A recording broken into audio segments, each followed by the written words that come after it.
First, today we have a very special guest. His name is Stephen Mehler. He's the author of Land of Osiris and the new book, From Darkness into Light. Stephen's an Egyptologist and a field archaeologist who has spent more than a decade in the tutelage of one of the great masters of the indigenous traditions concerning ancient Egypt, Dr. Abdel Hakim Hawan.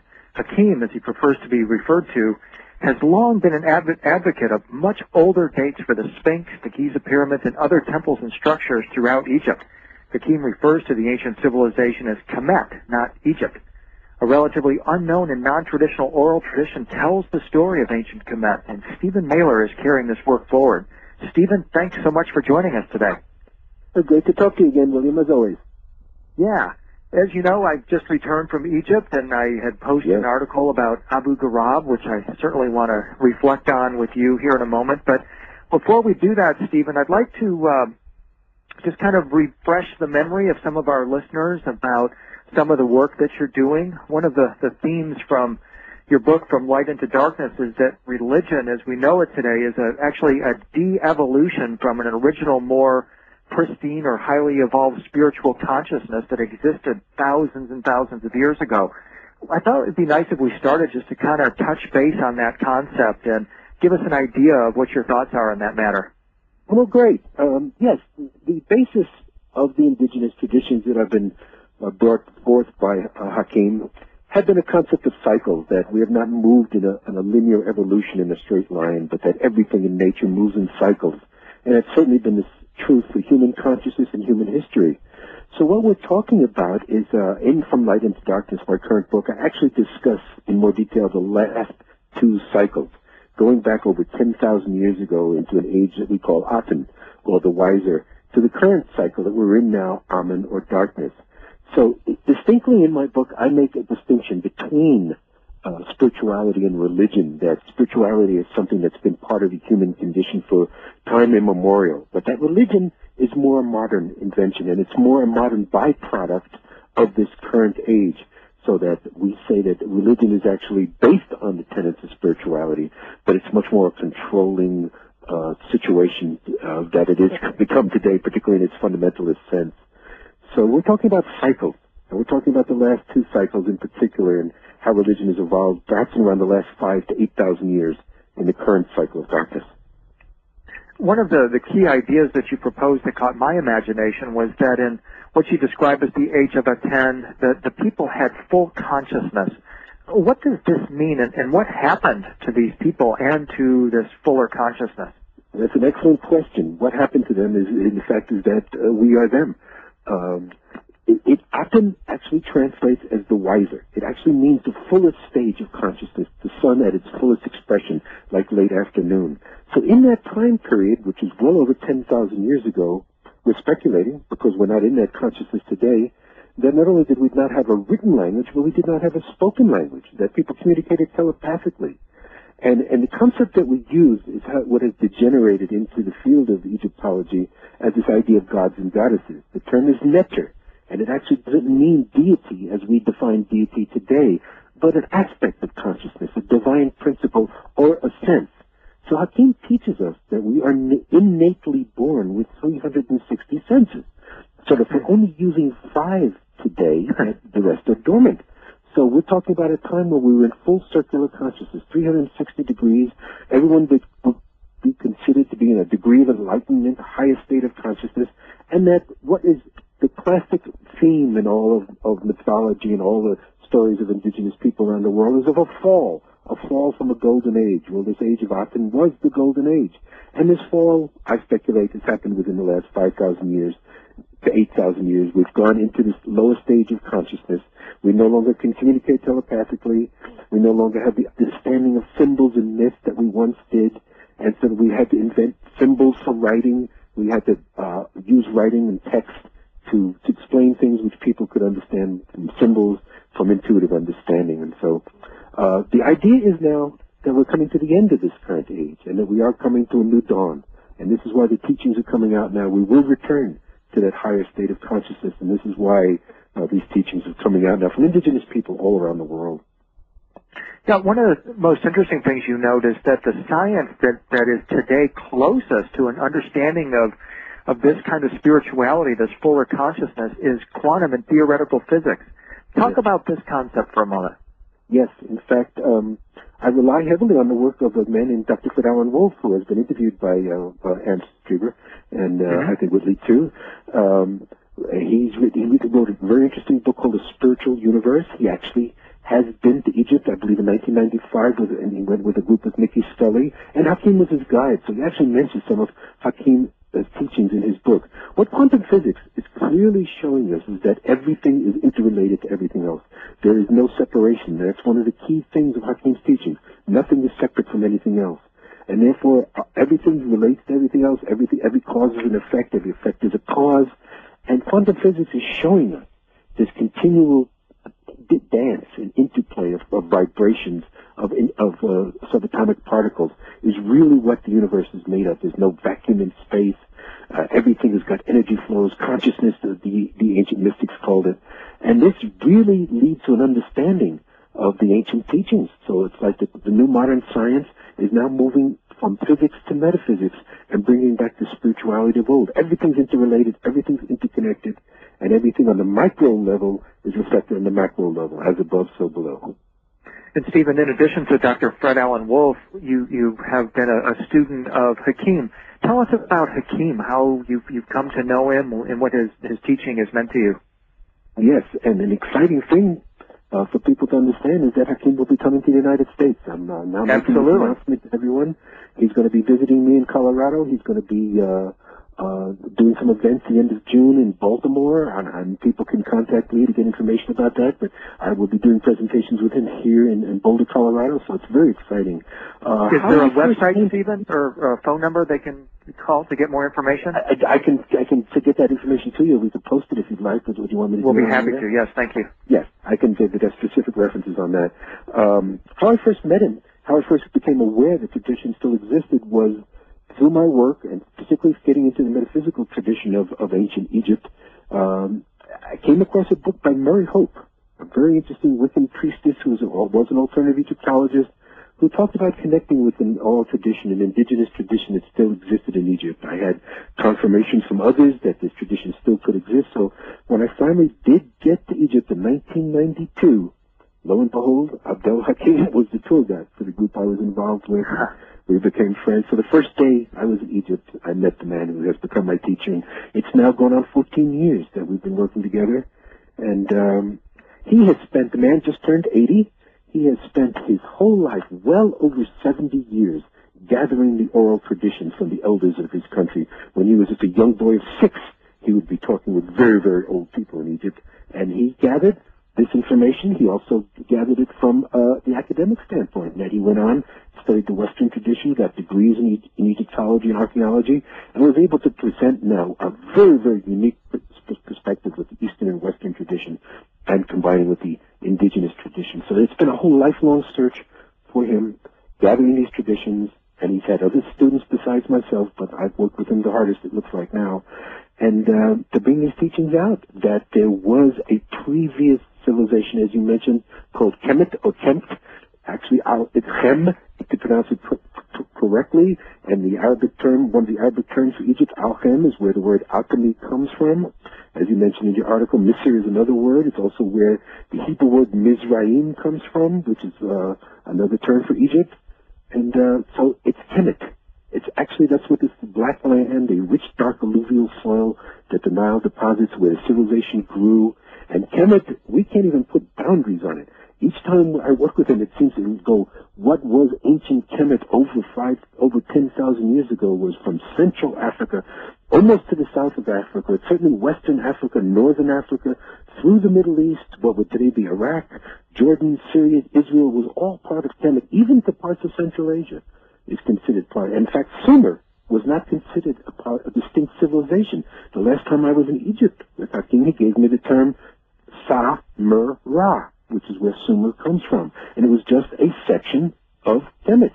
So all of these, it's called the mother civilization for this indigenous tradition, and it goes back perhaps hundreds of thousands of years, which will lead us in to the subject matter you really want to discuss at one particular site tonight. Yes, absolutely. But just before we do that, one thing I want to talk about, Stephen, is that you note that the concept of fresh water, known in ancient Khemit as Asgat, is the key to the lost cultural context we're trying to understand. So before we talk about Abu Ghurab, Sure. let's just bring that piece into the mix Very, quickly. very key piece, William, because the major aspects that Hakim concentrated on when we really started to work in 1997 in the field together was the ancient knowledge of sound and water and the interplay of both, and how it was such a major factor to the civilization. In fact, Asgat is just one term. What we find is that we don't know exactly how many terms that they had for water, but there were many, and there were many understandings, and the idea of even working with water. Now, there's a term I introduced as Asgat, and it actually did become to mean water, but originally Hakim says it actually referred to an occupation, to a priesthood, to the one who works with water. Now, he's saying that was an incredible occupation because the fact of using water, utilizing water, digging for water, using water for fuel, for food, all the different aspects of water was used, was many, many different occupations. So the original definition of Asgat was the one who works with water. Later, it became just water itself. And water was key not only for crops, for fuel for life, but actually we believe was a source of energy. Like the Great Pyramids, for example, which was a machine. Per Necker means the house of nature, house of energy. Christopher Dunn has written the best source on that it was a power plant. But it produced so many different types of energy. It had so many functions that we'll probably spend the rest of our lives and maybe the generations after us exactly decoding how many different functions the Great Pyramid had. But one specific one was to take water, catalytically convert it to oxygen, hydrogen, use the hydrogen gas for fuel, oxygen, of course, we know could be used for so many different things. So water was a source of fuel for the Great Pyramid and many of the pyramids. And in our research, we have found tunnels, the water chambers, we found water erosion. The evidence is mounting so strongly in a physical sense, not just an intuitive sense, but in a physical sense that pretty soon people are not going to be able to deny this any longer. I mean, we have actually found damage inside the Great Pyramid, which disproves completely any idea that it was a tomb or even a temple, that it was a machine. But water was a tremendous key, tremendous understanding. And the person in ancient Khemit was considered wise who knew the secrets of water. Yeah, and the reason I want to talk about that, Stephen, is because when we get to our conversation about Abu Ghurab, I've proposed, based on research done by Ted St. Rain and others, along with Zacharias Sitchin, that the Anunnaki also had direct knowledge of water, specifically water mining techniques where they were able, through perhaps a harmonic process or other, to bring gold out of water. But before we bring that in, I want to talk about one other thing, Stephen. As you probably know, I like to use word plays and puns, and one that I think is most interesting involves that word chem. It's interesting that the letters C and K are interchangeable. For instance, chem, K-H-E-M, is the root of chemistry, which is spelled with a C-H. Mm-hmm. And so if chem... It helps the hard K in Greek, you're right. Yes, a hard K, yeah. K, yeah. So yeah. if chem is spelled C-H-E-M or even C-H-Y-M, it now, in my view, rings of chem or chyme, C-Y-M, as in cymatics or kymatics, the study of wave phenomena. Mm-hmm. Water, waves. Mm-hmm. Are we seeing a kind of interesting pun develop here that chem and chyme or cymatics, the science most profoundly associated with Hans Jenny, to be exactly. interchangeable? And Hans Jenny, we believe, like Victor Schauberger and Johann Gronder and other incredible scientists in the 20th century, and Nikola Tesla, just rediscovered what the ancients already knew. But yes, I always find that interesting, those word plays, because Hakim likes to play with things like that too. He often does roots of words and breaks it down. And to him, it's always the sound that's important. So it would be the k sound, the chem, kymatics. He probably would have pronounced it kymatics, not cymatics. Yeah, but, kymatics, absolutely. They're interchangeable. Well, what I think also, there's another gentleman who should come into this mix. His name's Stan Tenen, who did some very interesting research that way, using geometric forms, music light onto certain geometric forms, actually gives, flashing on the wall, the root letters, the root symbols, like from Greek, from Hebrew, and probably, I'm sure, from Phoenician too, that form, you get light, you get sound, and that's how symbols evolve. And sound affecting a membrane, definitely. You put sand, you do certain different vowel sounds, different tones, and the sand forms into different geometric shapes. Some people even see it forming into some of these, again, mother letters or root letters. So there's, and it's a very, I always bring this out, I bring it out in my book. One of the ancient definitions in Kabbalah, when you're talking about the Tetragrammaton, the Yod-Heh-Vod-Heh, which becomes Yahweh in English, Jehovah in the Christian faith, actually there is a Kabbalistic term that describes the Tetragrammaton as the sound that rushes through the universe. So that a lot of people think when there was creation, but we don't believe there was a beginning, but to create in physical form involved sound and form, and that's what gives physicality its essence. And so water, sound, and geometry, all interconnected in these understandings, and all something I again say we're just rediscovering today what the ancients already knew. And we were those ancients.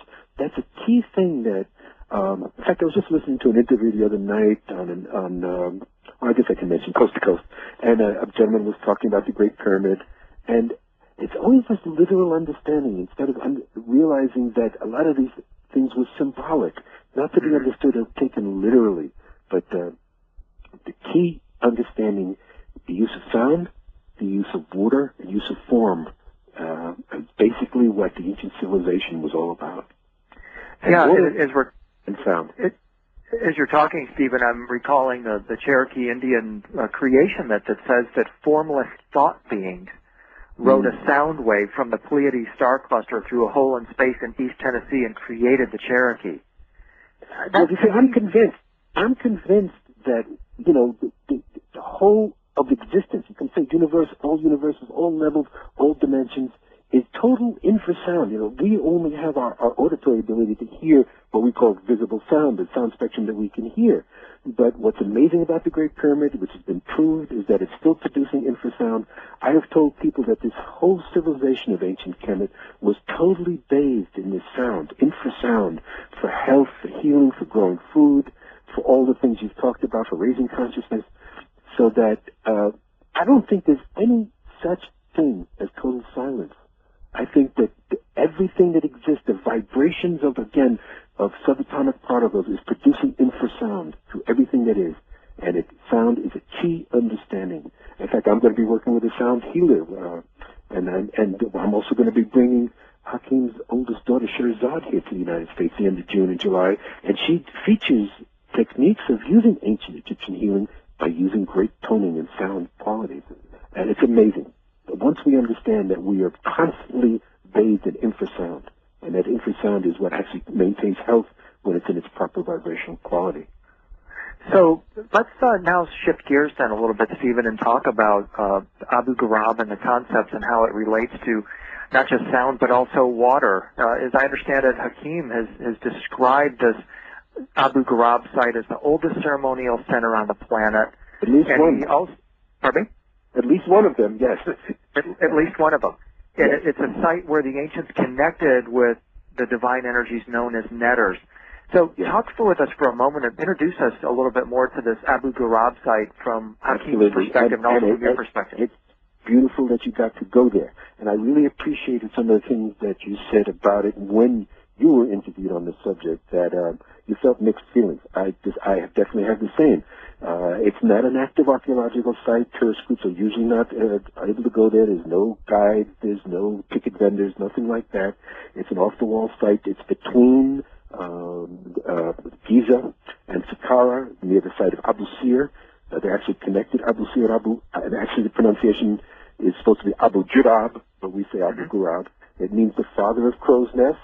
And to make a little correction, Abu Ghraib, the prison in Iraq, actually means the father of the small crow. So it's not actually the same word. Abu Ghurab means the father of crow's nests. Abu Ghraib, where the prison is in Iraq, meant the father of the small crow. But it's similarly related. I don't know why they call that site that. It has to do something with the ancient understanding.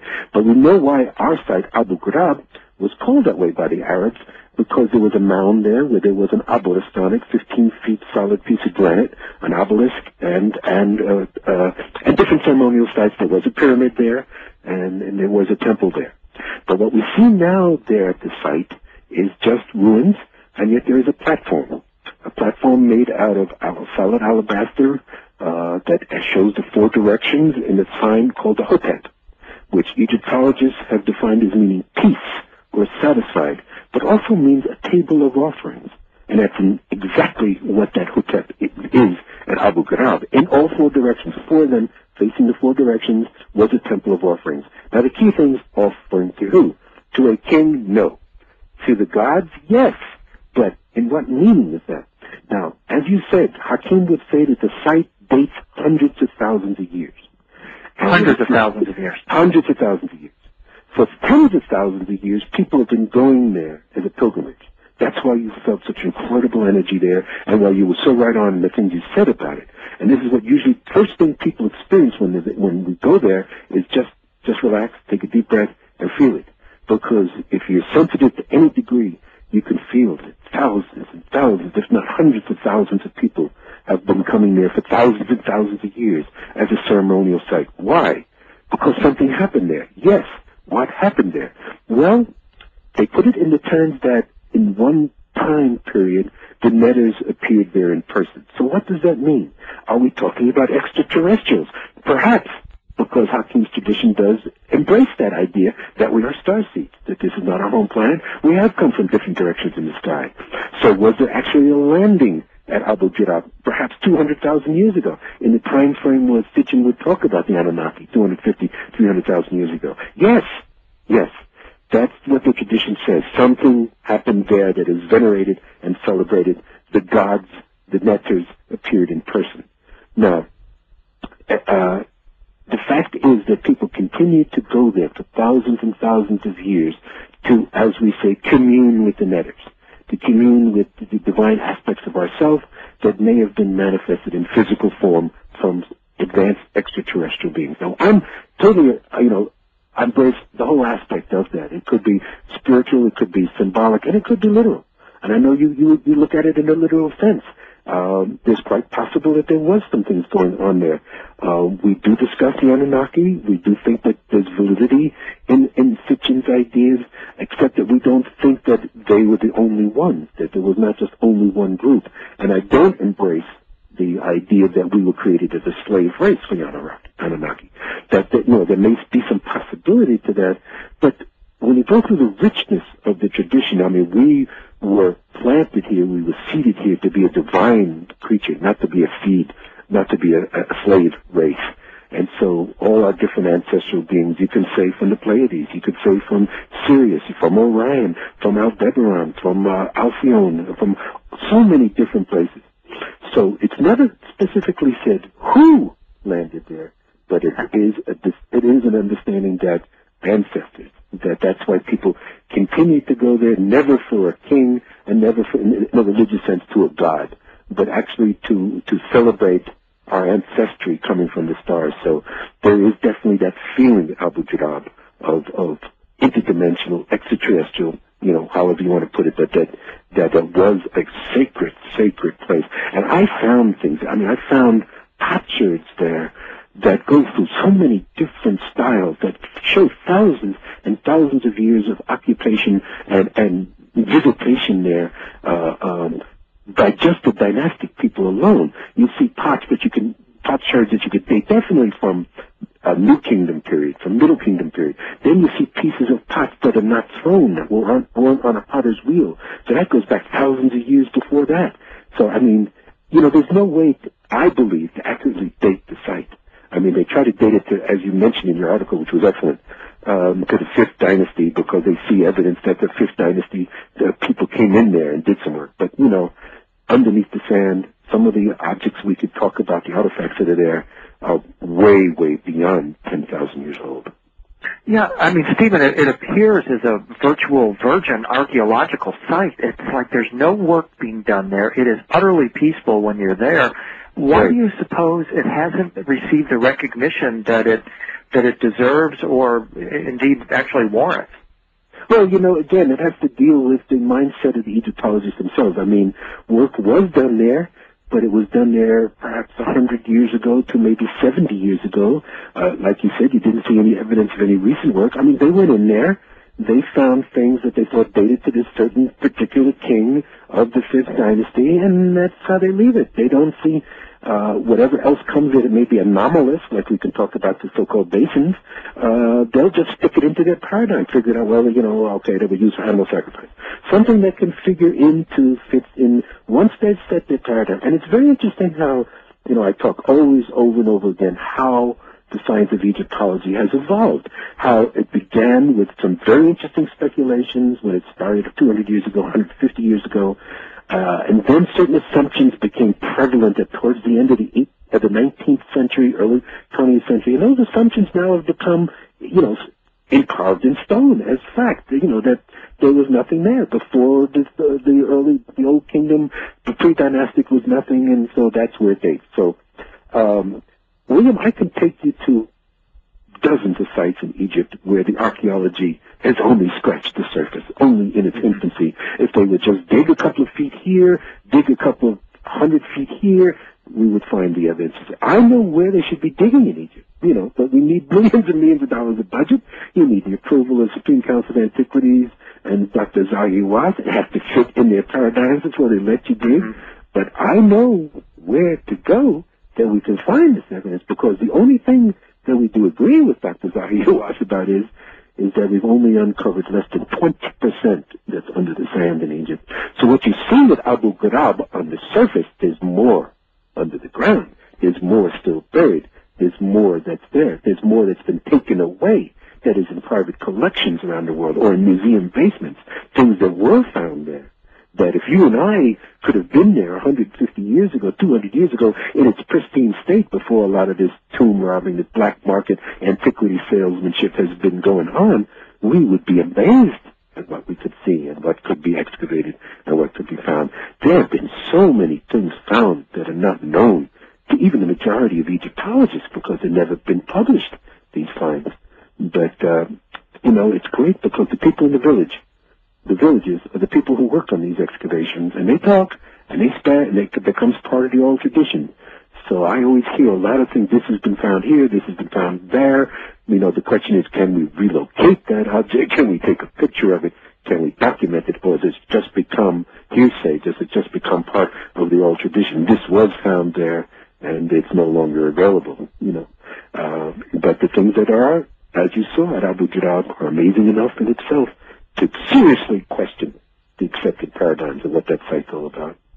Yeah, without a doubt. And as I proposed in the article, based on conversations with Ted St. Rain, who's traveled the world with Sitchin and been to some of these other sites, he sees it as perhaps a water processing facility, a place that the Anunnaki might have been involved with in terms of mining gold out of water, either through some harmonic process or some other means.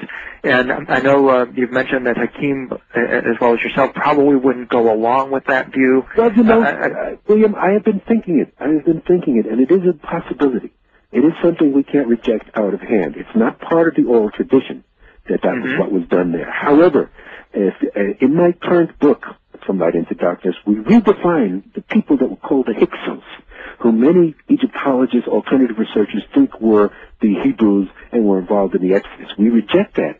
But however, Hakeem has given us a complete different understanding of who those people were.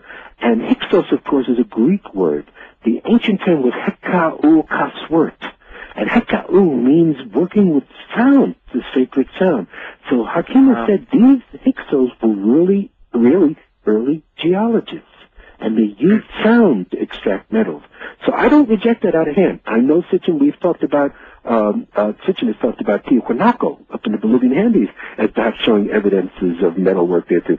So I would go back to Abu Ghurab and look at what Ted's talking about and look at it with open eyes, and I will be going back there next year with Hakeem, and maybe we'll discuss that, and maybe we'll come back with something on that. That'd be great. Possibility.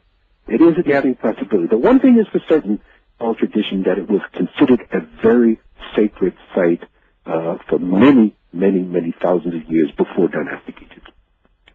And so, Stephen, let's talk about how we begin to recreate of this. I know you're working on some of these ideas and exploring them. How close are we really, do you think, to being able to duplicate some of this sound technology? Wow, that's a great question. And only limited demonstrations, but I think we're moving faster. I'm actually going to be working here with one of the well-known sound healers in this Boulder area, Jonathan Goldman, very soon. And there's a gentleman, Tom Kenyon, Don Campbell. Many people are working with sound.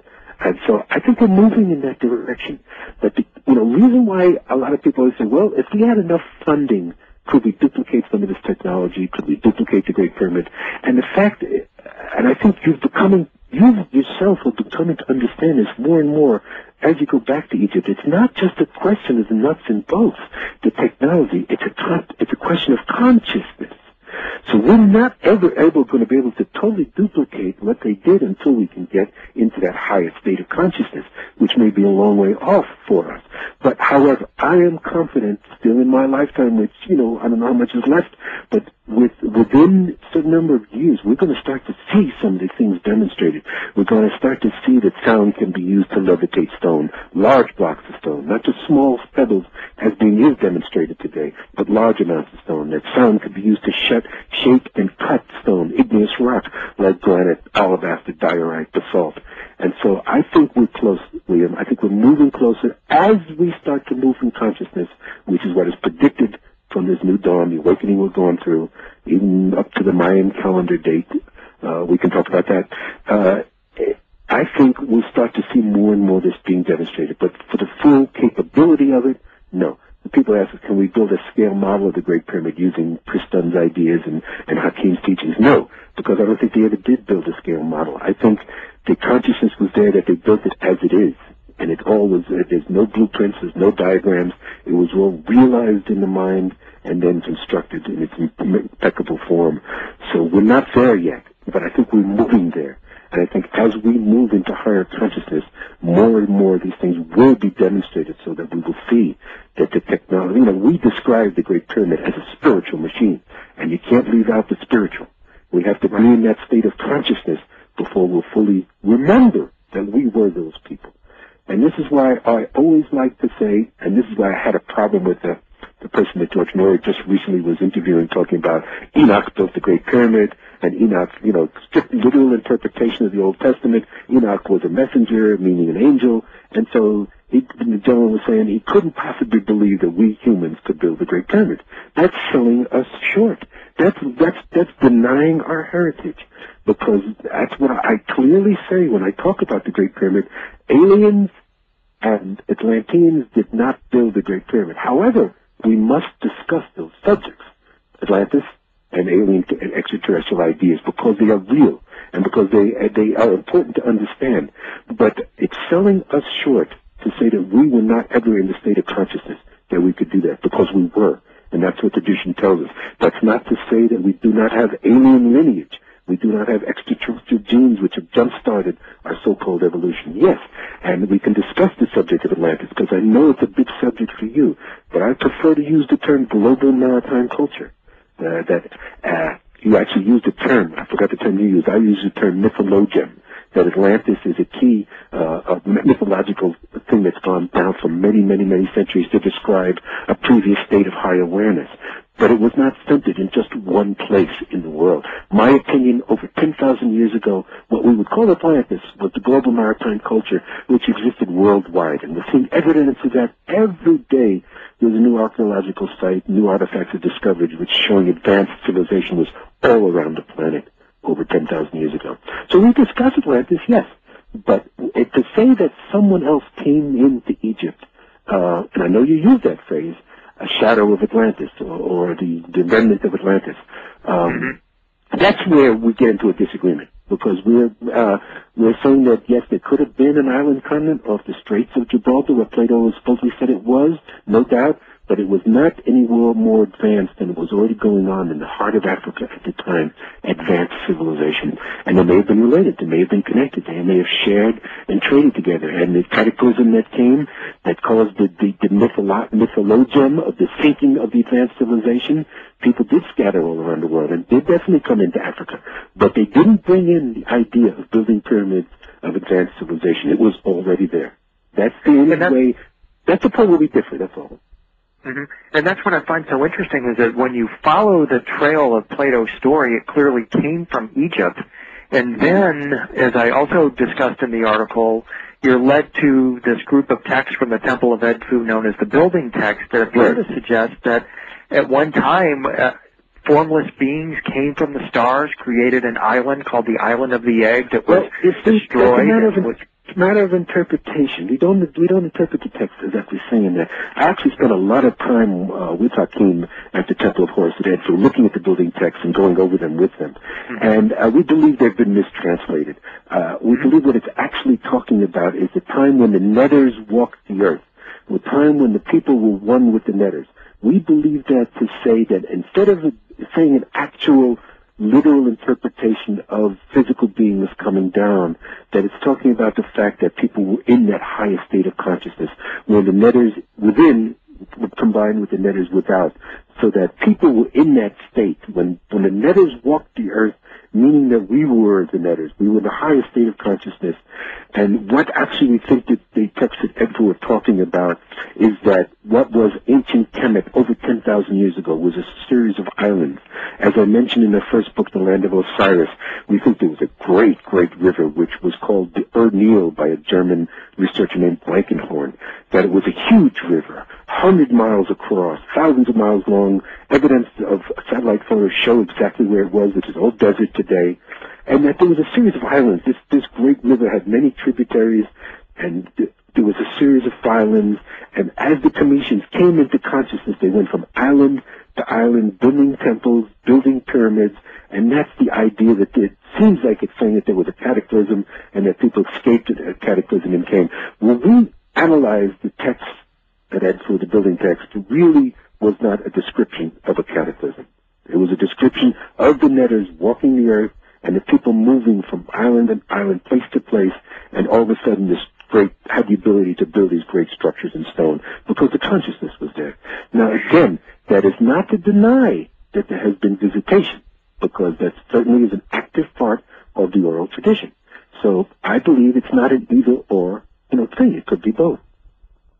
I think that's very interesting, Stephen. I recently interviewed a person named John Lash who has been delving into the Gnostic text, and in one he found a reference to Sophia as a consciousness that enveloped the entire planet, and it's his proposition that Sophia originated from the center of our Milky Way galaxy, and almost describing it as like an impulse of energy or vibration frequency that embodied itself in the planet.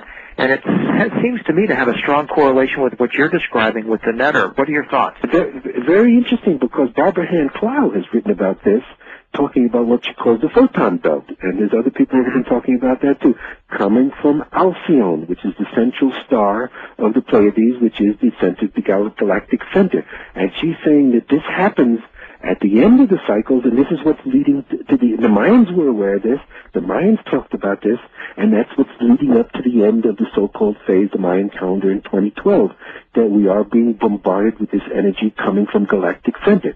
I have no problem with that. I see that that's the, again, I'm looking at things now and trying to look at it as a really holistic thing, not getting into, well, it's either this or it's either that. It's like the word paradox. I keep using it. I used it many times in my current book. I had a whole series of discussions with some people just recently where everything comes out being a paradox, where something can be true and not true at the same time, where it's not black and white. It's shades of gray. So it's quantum, right? Yeah. Yes. So I think that whole idea of the photon belt, energy coming from galactic center, that seems to be that ancient texts talked about this. The ancient peoples talked about it. The Mayans talked about it. The Khemitians did talk about it. So I agree with that. I think we are moving to the end of this cycle. Where are Hakim's thoughts in this regard as concerns the present cycle that we're in right now and the run-up to 2012? Well, he's adamant about it, and he never has wavered. One of the things I talk about to certain people is the consistency of some of the things he's been sharing with me now for going on 14 years. And one of the greatest consistencies is that this cycle is coming to an end. This cycle of Amen, of the darkness, of the hidden, which has been characterized by rampant patriarchy, technology out of control, wars, violence, sexism, racism, all of these things that and fundamentalist religion that has characterized our last 5,000 plus years, but that he is adamant that nothing can change the fact that the cycle is ending, the dawn is coming. It's the Khemit, the scarab beetle is the symbol of our work. It's the symbol of dawn, the first stage of consciousness. He is adamant every time I see him, and sometimes I come and I'm pretty depressed. I'm looking at world events, the war in Iraq, this and that, maybe possible war in Iran. But Hakim is always, he says we are growing every day. Nothing can stop it. It is inevitable. Nothing, no one, no being, nothing can change this cycle from coming to an end, and it is rapid. He doesn't put a time frame on it, like the last group I was with in November. Someone asked him, Mr. Hakim, what do you think about this date 2012 in the Mayan calendar? And he just laughed and said, it means nothing to me, because the date, the calendar means nothing to him. BC, AD, before Christ, after Christ, he says it has absolutely nothing, no meaning in his tradition. However, if he's saying that, are we coming to the end of a cycle now within the next few years? Absolutely. And he says every year it will be geometric in that more people are waking up, consciousness is growing. He pointed to me years ago, the years 2004, 2005, 2006 were going to be very pivotal years for growth of consciousness. And it certainly is what seems to be happening. And we always use the expression, it's darkest before the dawn. Some people can really get into pessimism now to see what the world events are, the division in our country by itself. I mean, the nonsense that's going on with our leadership, which you write about very eloquently in the books, The Cloak of Illuminati and others. But he says that this is just trivial, that this is not going to be the way things are going to be, that nothing can change this fact that it's darkest before the dawn, but that people are waking up. So these cycles are the way it's always been and the way it always will be, and he is absolutely convinced that it's coming to an end within these next few years. Wow. Well, Stephen, unfortunately our time has come to an end for today as well. We're very much hoping that when Hakim comes to America, we'll be able to have the two of you back on for Dreamland for absolutely. And I'm talking about, if I could, I will send this information that can be posted. That I am still leading another tour to Egypt in November through bodymindspiritjourneys.com, and I can get that information to be posted. Oh, absolutely, and we'll look very much forward to talking with you again this summer, Stephen. Thanks so much for joining us this afternoon. Okay. There isn't a question you couldn't ask, Hakim. Great. Well, this is going to be outstanding. Everybody, you're in for an amazing treat, including myself. I've never met Hakim, but I feel like we're kind of on the same spiritual wavelength. So this is going to be outstanding. So once again, Stephen, thank you so much. An article about Abu Ghraib, which I certainly want to reflect on with you here in a moment. But before we do that, Stephen, I'd like to just kind of refresh the memory of some of our listeners about some of the work that you're doing. One of the themes from your book, From Light into Darkness, is that religion, as we know it today, is actually a de-evolution from an original, more pristine or highly evolved spiritual consciousness that existed thousands and thousands of years ago. I thought it would be nice if we started just to kind of touch base on that concept and give us an idea of what your thoughts are on that matter. Well, great. Yes, the basis of the indigenous traditions that have been brought forth by Hakim had been a concept of cycles, that we have not moved in a linear evolution in a straight line, but that everything in nature moves in cycles. And it's certainly been this truth for human consciousness and human history.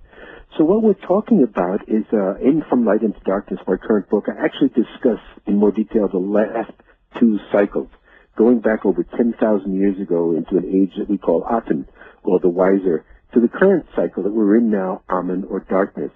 So distinctly in my book, I make a distinction between spirituality and religion, that spirituality is something that's been part of the human condition for time immemorial, but that religion is more a modern invention, and it's more a modern byproduct of this current age, so that we say that religion is actually based on the tenets of spirituality, but it's much more a controlling situation that it is become today, particularly in its fundamentalist sense. So we're talking about cycles, and we're talking about the last two cycles in particular, and how religion has evolved perhaps in around the last 5,000 to 8,000 years in the current cycle of darkness. One of the key ideas that you proposed that caught my imagination was that in what you described as the age of Aten, the people had full consciousness. What does this mean, and what happened to these people and to this fuller consciousness? That's an excellent question. What happened to them is, in fact, is that we are them. It often actually translates as the wiser. It actually means the fullest stage of consciousness, the sun at its fullest expression, like late afternoon. So in that time period, which is well over 10,000 years ago, we're speculating, because we're not in that consciousness today, that not only did we not have a written language, but we did not have a spoken language, that people communicated telepathically. And First, today we have a very special guest. His name is Stephen Mehler. He's the author of Land of Osiris and the new book, From Darkness into Light. Stephen's an Egyptologist and a field archaeologist who has spent more than a decade in the tutelage of one of the great masters of the indigenous traditions concerning ancient Egypt, Dr. Abdel Hakim Hawan. Hakim, as he prefers to be referred to, has long been an advocate of much older dates for the Sphinx, the Giza pyramids, and other temples and structures throughout Egypt. Hakim refers to the ancient civilization as Khemit, not Egypt. A relatively unknown and non-traditional oral tradition tells the story of ancient Khemit, and Stephen Mehler is carrying this work forward. Stephen, thanks so much for joining us today. great to talk to you again, William, as always. Yeah. As you know, I've just returned from Egypt, and I had posted... The concept that we use is what has degenerated into the field of Egyptology as this idea of gods and goddesses. The term is neter, and it actually doesn't mean deity as we define deity today, but an aspect of consciousness, a divine principle, or a sense. So Hakim teaches us that we are innately born with 360 senses. So if we're only using 5 today, the rest are dormant. So we're talking about a time where we were in full circular consciousness, 360 degrees. Everyone would be considered to be in a degree of enlightenment, the highest state of consciousness, and that what is the classic theme in all of mythology and all the stories of indigenous people around the world is of a fall from a golden age. Well, this age of Aten was the golden age. And this fall, I speculate, has happened within the last 5,000 years.